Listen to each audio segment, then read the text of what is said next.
राहुल अपनी पत्नी सीमा और अपनी माँ के साथ रहता था।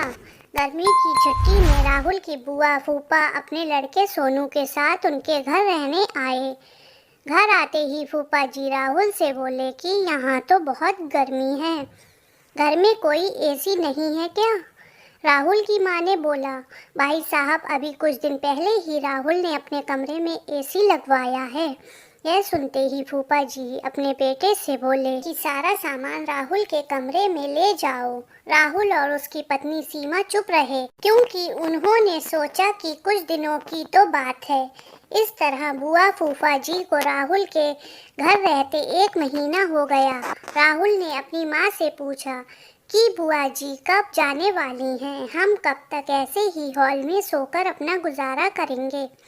राहुल की माँ बोली, बेटा रिश्तेदारी का मामला है, हम कह भी तो नहीं सकते। राहुल की पत्नी सीमा बोली, वह सब तो ठीक है, लेकिन उनका छोटा लड़का सोनू सारा दिन घर में उधम करता रहता है।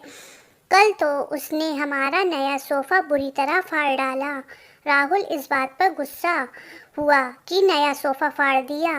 वह अपनी पत्नी से बोला, तुम सोनू को ऐसा करने से रोकती क्यों नहीं? सीमा बोली, जब से बुआ फूफा जी आए हैं कुछ खाने की डिमांड करते हैं, जिससे मेरा और माँ जी का सारा दिन तो रसोई में ही बीत जाता है।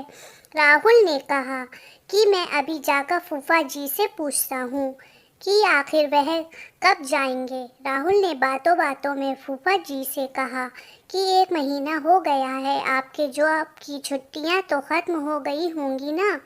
फूफा जी बोले, राहुल मैंने जॉब तो कब की छोड़ दी, अब तो मैं बिजनेस करता हूँ और अब मैं इस शहर में भी कुछ बिजनेस खोलने की सोच रहा हूँ। पहले इस शहर को अच्छे से समझ लूँ, जिसमें 2-3 महीने तो लग ही जाएंगे।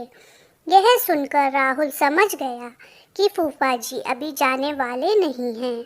उसने यह बात अपनी पत्नी और माँ को बताई।